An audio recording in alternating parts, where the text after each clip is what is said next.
376 days since the largest slaughter of Jews since the Holocaust. For 376 days, 101 human beings, men, women, children, elderly, have been tormented by Hamas terrorists in their terror dungeons. Over the weekend, another brutal assault struck Israel. A Hezbollah drone attacked the northern city of Binyamina, leaving over 60 injured and claiming the lives of 4 of our bravest heroes. Just days later, on Tuesday, a terrorist opened fire on a crowd of civilians near Yavne, in the center of Israel, murdering a police officer and injuring 4 others. It was only through the heroic actions of an armed civilian nearby that this did not become a massacre on an unimaginable scale. While we confronted terrorists on the ground, Hezbollah launched 320 missiles and drones on Yom Kippur, the holiest day for the Jewish people, hitting a nursing home in central Israel in the city of Herzliya. Today we are discussing the humanitarian situation in Gaza, while Israeli civilians are being targeted daily by those who seek our destruction. The Council has managed to convene just a single session on our hostages in 376 days, a small gesture considering the suffering and loss we continue to endure.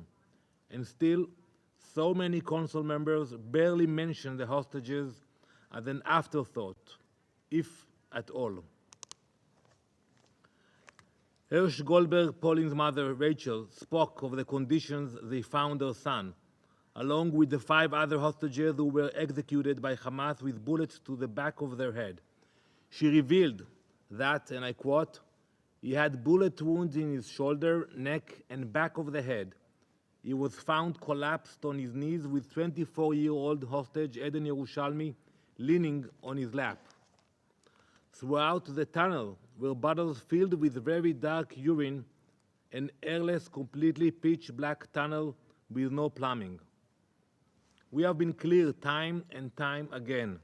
Hamas must release the hostages immediately and unconditionally and lay down their arms.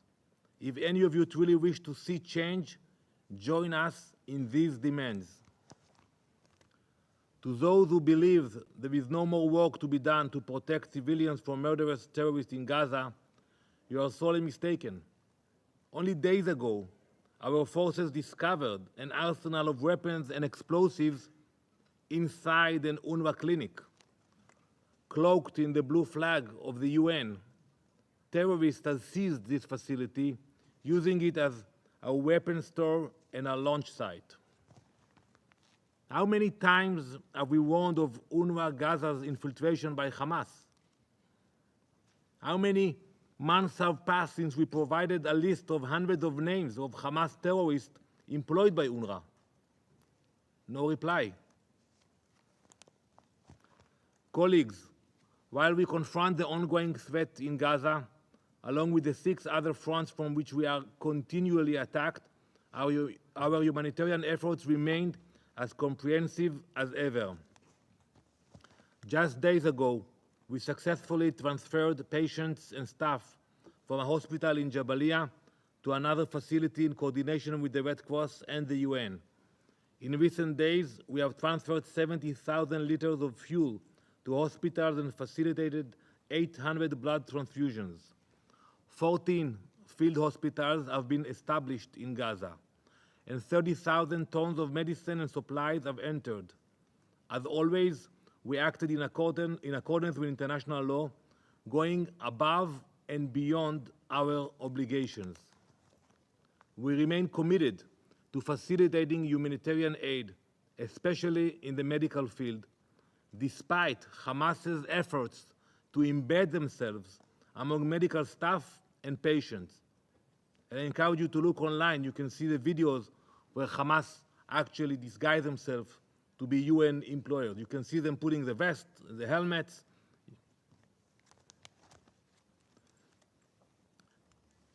Only 72 hours ago, the second polio vaccination campaign began in collaboration with UNICEF and WHO. In the first day, of the second stage, more than 92,000 children under the age of 10 were vaccinated, while a further 76,000 received vitamin supplement treatment. These numbers are in addition to the more than 500,000 who were vaccinated in the first campaign across Gaza. These efforts are in response to our rising needs, and additional to the more than 1 million tons of aid delivered into Gaza, of which 700,000 is food aid. On October 14 alone, over 108 trucks entered Gaza via the Kerem Shalom and Erez crossing. All the while, 530 trucks filled with aid are awaiting collection inside Gaza. Pay attention to that. The problem is not only is in our side. 500 trucks are now waiting inside Gaza. There are other issues to be addressed. Council members, Israel has flooded Gaza with as much aid as possible. Humanitarian aid trucks continue to enter Gaza, and we appreciate our international partners for their assistance. With hundreds of aid trucks waiting to be distributed inside Gaza, while others are hijacked and diverted by Hamas, this session has entirely missed the real issue at hand. The issue in Gaza is not a lack of aid. More than enough aid has entered to sustain every civilian in Gaza, with over 1 million tons delivered since the war began. Yet, the challenges continue. Yes, we admit that. And it's not due to Israel's efforts or failure to deliver humanitarian assistance.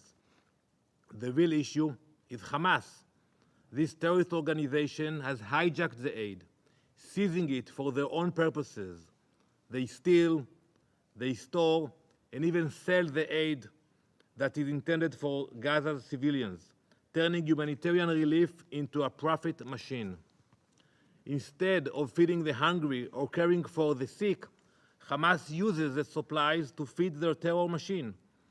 Hamas's exploitation of international goodwill is not new, but the scale of their corruption and violence against their own people is staggering. Aid that should be in the hands of families in need is instead being funneled into the pockets of terrorists, with supplies either stored in secret caches or sold on the black market to enrich their leaders. Hamas has favored their terrorists over the civilians they claim to defend, choosing to sustain their terrorist activities while leaving the people of Gaza to fend for themselves. Israel, along with our international partners, continue to flood Gaza with aid, but it will never reach all those in need as long as Hamas remains in power. Hamas has weaponized the humanitarian situation, exploiting every opportunity to strengthen their hold while their own people suffer. This makes it incredibly difficult to ensure that the aid reaches its intended recipients. And I know you all spoke about Israel, but you can speak maybe after in the consultation about the challenges, what happens to the trucks after they enter Gaza, where they try to reach the destinations, the storage areas. Israel remains committed to working with our partners to deliver humanitarian assistance, even under these dangerous and morally reprehensible conditions. As I've said before, it is far easier to criticize the democratic nation defending itself than to hold the terrorists accountable. But what is easy is rarely right. Hamas moves through evacuation routes, hides in humanitarian zones, and uses civilians as human shields. Madam President, I envision a future Gaza, one where aid reaches those it is intended for, where humanitarian agencies are not fronts for terrorists, and where the people of Gaza can live without fear of Hamas. I know that many Council members share this vision, but it cannot be realized with Hamas in power. We will not wait for another October 7. We will not wait while Hamas plots our destruction. We will act, and we will act with the principles and morals that guide our nation. I thank you, Madam President.